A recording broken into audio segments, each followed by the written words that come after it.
Have you ever been going through your workday and feel absolutely just exhausted? Feel like you're kind of dragging your feet around?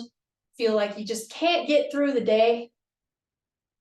Feel like or even see this move into your everyday life? I feel like everybody can attest that they feel like this at some points, whether that be with school, with work, or just your everyday life, work from home. All of that applies here. Feel like everybody goes through that, no matter who they are, where they are, all of that. You may just be feeling that right now. That might be something that you're going through right now, especially us during finals week. But according to AZO Network's News Medical Life Sciences, work-life balance can be defined as an individual's ability to meet their work and family commitments, as well as other non-work responsibilities and activities. Also, according to a study of the International Journal of Environmental Research and Public Health, the study that they did showed that workers are aware of the importance of a health domain for achieving a good work-life balance. So we all know this is something that we have to achieve, right? This is something that is good for our mental health, that is good for our physical health when it comes to a work-life balance. But why aren't we all really feeling it? Why don't we feel good about this? It's because we don't really have that work-life balance still. We know we need to attain it, but we don't really have the right tools to attain it. So what is the importance of having a work-life balance? Having a work-life balance is really important for mental and physical health and for being able to be productive during the workday. Work-life balances are important because they help with productivity and overall happiness in the workplace and at home. So, let's get into what happens if you don't have this. Overworking yourself is bad. Everybody knows it, everybody still does it. Overworking yourself is bad, it causes a lot of stress. Stress isn't really good on the body or the mental health, and it actually can cause some productivity issues if you're ultra stressed.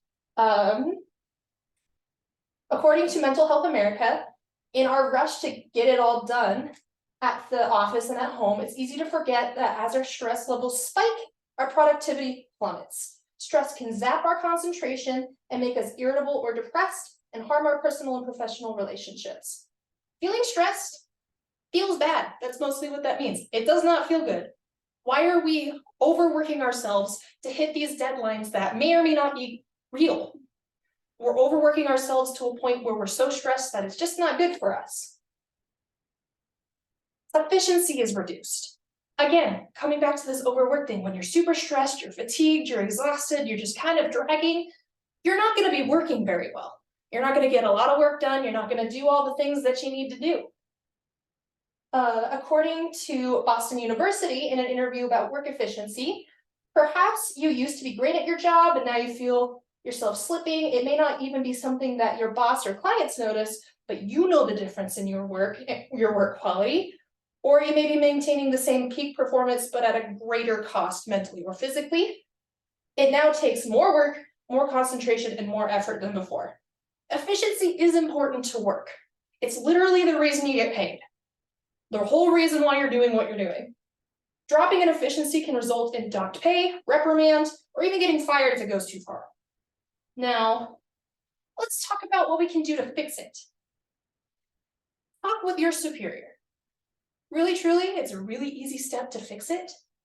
Having a conversation with your superior could get some helpful insight, and you actually can start the conversation to say, hey, this isn't working for me, and I'm not being very productive because I'm so stressed. Let's try and figure out, could maybe we extend this deadline? Could maybe we, move this around a little bit? Could maybe somebody help me on this? It's asking for help a little bit. According to Mayo Clinic, a way to help with overworking yourself is to evaluate your options. Discuss specific concerns with your supervisor. Maybe you can work together to change expectations or reach compromises or solutions. Try to set goals for what must get done and what can wait. So again, having that open communication line. If your boss isn't receptive, maybe you need to rethink if this is a position you want to be in, if you want to be stressed and have a boss that's not willing to work with you. Of course, there are things that can't be moved, but there is ways that you might be able to lessen that stress and lessen being overworked, whether that be taking on another colleague to help, or just asking for help in general, being like, hey, how can I make this go a little bit more efficiently? Make time for yourself outside of work, because it's work life, outside of work during your normal life. You have to take some time to unwind and relax, maybe do some yoga, watch some TV, eat a good meal, cook something. Get your mind off of all this work and stress. It's a way to kind of depressurize those stress levels and just reset your brain into going into it, and into getting into your work mode. Now, also, this can apply during work hours, during your breaks or lunch periods, getting out of the office or going to a designated space like your car, where you can just take a breather, let your mind reconnect with what you're working on. According to Michigan State University, breaks can prevent decision fatigue. Taking a break from making decisions within work allows employees to refuel and make better decisions than they would without a break.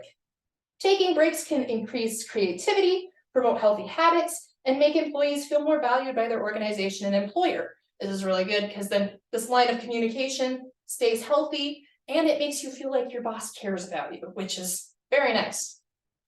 Making time for yourself either during a break or just for a couple minutes at home helps your brain reset and be more productive. It's like the breathe in and the breathe out of getting the work done. The breathe in of letting your mind reset and the breathe out of getting everything done. Using those steps, you can help yourself achieve a better work-life balance, and this might be something you can apply to your own life. So I want you guys to close your eyes for a minute. Imagine being content with going to work, feeling good about going to work. Whether the day went bad or good doesn't really matter, but you know you can rewind when you get home, you can reset, you can feel good about the day, whether it went good or bad. And your body just feels good. You can feel the stress kind of melt away. Now open your eyes. Doesn't that feel good? Don't you want to feel like that every day? Why wouldn't you be doing these steps that would help you? Work-life balances are important because they help with productivity, overall happiness in the workplace and home. By using these steps, you can prevent that dread you feel when going to work. By communicating with your superiors, making time to take care of yourself, just overall avoiding overworking yourself to the point where you're not being productive. Thank you. Any questions? Yes. What is something that you personally do to unwind after a busy work day? I take a nap. I take a nap. Naps are good. Naps are good reset. It's literally just a quick power nap. I don't like the ones where you fall asleep for 2 hours, but the quick power naps, they're just like a re-energize or like getting a snack to like kick in the energy. Another thing I like to do is like watch a little snippet of TV for a hot sec. It just lets your brain kind of melt for a second, and then you can get it back up and going. Do you feel like you have overworked yourself, and what did you do to like handle that situation and make it better? Oh yes, I'm an art major. That's literally my job, is to get myself stressed about stuff. I feel like that's just all I do. I'm bad about it. Everybody's bad about it. But I've been actually better this year about taking a moment to breathe, taking a moment to allow myself to relax for a little bit, whether it be for 15 minutes or an hour, to allow my brain to reset so that when I have to go back to work or go back to working on whatever I'm working on, I come in with like fresh eyes. And with art, it can oftentimes change what goes on. You might look at it differently and be like, this could be better. Kind of, it helps with the productivity. And like I said, a nap or TV or making a snack all work. Do you guys have any questions? Sydney, when you were doing your research, was there one thing like overall that people recommended versus others? Yes, and it was talk to your boss first. Mostly it was like talk to your boss and see if they can help you. And if they can't help you, which oftentimes you're not going to get a perfect boss who's going to help you. It's to actually go through and prioritize by making a list so it feels more manageable, so that you're managing that stress a little bit. And then being like, okay, work ends at this time. I do not do more work. after this time until the next pay period, basically. It's cutting yourself off so that you're not overworking. Unless you're specifically told by a boss or a higher up to do that, and even then you might have to push a boundary. Or put up a boundary, excuse me. Any other questions? Nope, okay, thank you. Woo! Gorgeous.